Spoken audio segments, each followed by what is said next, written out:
Last video I argued that Kyle Kulinski only has a handful of arguments that he applies to every single story he covers. One of those arguments is that rhetoric is irrelevant, and that only policy matters. All that matters is policy in the realm of politics.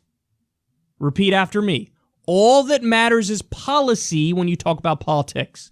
I talked about how Kyle uses fallacies regarding Republicans who criticize Donald Trump's use of language, but now I want to address the argument itself. Does rhetoric matter, or in the end, is politics just about policy? Kyle seems to think that his singular focus on the latter is a sign of his seriousness. Whereas the rest of the media covers stupid distractions, Kyle only talks about the things that really matter. All they want to do is cover the hot button issues of the day.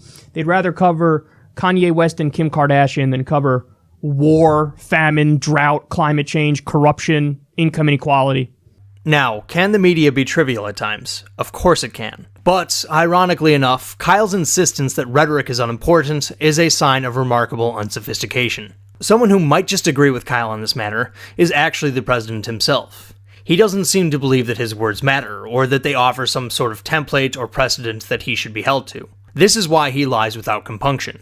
You are fake news. But it does matter how people speak to one another, especially our politicians and especially the President of the United States. Donald Trump is an incredibly influential person with the loudest megaphone anyone has ever had. The man can send a stock price plummeting with a mere tweet. The president suggesting rate hikes for shipping Amazon packages, sending shares of Amazon spiraling down more than 5%. As much as his rhetoric matters domestically, it is even more important in terms of foreign policy. The president is the commander-in-chief. Even under the strictest interpretations of the Constitution, he has a great deal of authority in foreign affairs. Add to that the size and scope of America's military presence, our economic reach, and the fact that Congress has delegated even more authority to the executive branch, and you have a single political office that wields so much power that the person who holds it becomes known as the leader of the free world. Given these circumstances, our allies listen closely to what the president says. Unlike the citizens of the United States, they don't have the luxury of taking him seriously, but not literally. Of course, they're not the only ones who are listening.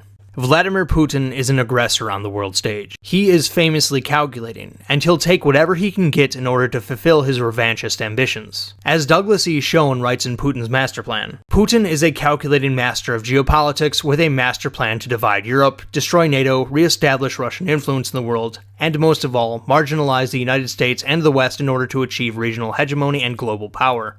Over the last 10 years, Putin has become even more aggressive in pursuit of these ends. Exactly how best to resist this is up for debate. But what isn't up for debate is that strong rhetoric without action to match has hurt American credibility and emboldened Putin. The best example of this folly actually comes from Trump's predecessor. We have been very clear to the Assad regime, but also to other players on the ground that a red line for us is we start seeing a whole bunch of chemical weapons moving around or being utilized. That would change my calculus. That would change my equation. Obama's failure to live up to his red line commitment on Syria was an enormous blunder. Perhaps Obama was right not to send soldiers into Syria. That's not the point I'm here to make. The mistake was breaking the promise. The divergence between American rhetoric and action led to greater Russian militarism. As Schoen writes, it doesn't help that Putin has called Obama's bluff on a guarantee before. Obama's failure to enforce his infamous red line on chemical weapons in Syria discredited him in the eyes of the world. It suggested to America's allies that we don't keep our promises and suggested to our enemies that testing our rhetorical commitments with military assertiveness pays off. If a Putin-backed Assad can walk all over Obama in Syria, then why can't Putin himself do the same in Ukraine, or the Baltics, or anywhere else he chooses, Article 5 notwithstanding? Indeed, the same non-NATO diplomat confirmed that his sources in the Kremlin identified Obama's failure to enforce the red line in Syria as a turning point in the Russian calculus over using military force in Ukraine. And this brings us to the current president. After the debacle in Helsinki, the president discussed NATO in an interview with Tucker Carlson. Membership in NATO obligates the members to defend any other member that's attacked. So let's say Montenegro, which joined last year, is attacked. Right. Why should my son go to Montenegro to defend it from attack? Why is that? I understand what you're saying. I've asked the same question. You know, Montenegro is a tiny country with very strong people. Yeah, I'm not against Montenegro or Albania. No, by the way, they're very strong people.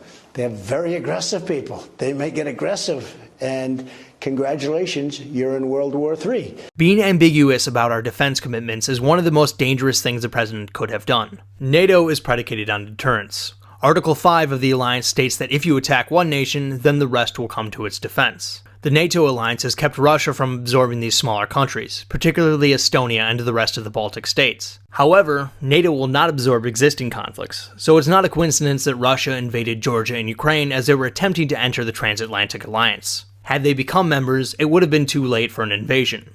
Ambitious as he is, Vladimir Putin does not want World War III. That would be the end of his regime. As long as Putin believes that there is a credible threat that the United States will go to war for even the smallest NATO members, he won't do it because the cost of invading these countries would be too high. However, the more Putin believes that there won't be retaliation, the more likely he is to peel one of them off. To quote Schoen once again, "Why should America risk a devastating war with Russia over Estonia?" some will ask. The answer is that making and keeping clear promises to retaliate is the most likely way to deter and avoid any new Russian aggression. Russia will not attack Estonia or any other NATO country if it knows that America will respond. If America continues to vacillate on its commitment to Article 5, and the Kremlin decides an attack is worth the risk, then we may well wind up with a war between NATO and Russia. This is an incredibly dangerous calculus, but it is the one that Russia is currently making. This nation has a long history of invading its neighbors, and would love nothing more than to rule over the Baltic states once again. Should they choose to do that, then the ball will be in America's court, and we will have two terrible choices. Ignore the plight of our allies and effectively end NATO, or invoke Article 5 and start World War III.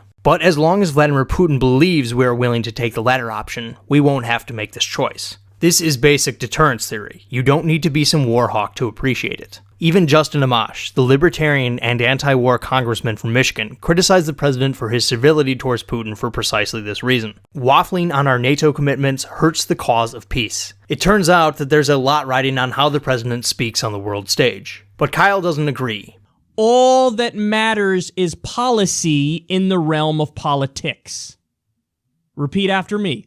All that matters is policy when you talk about politics. Because he doesn't get it.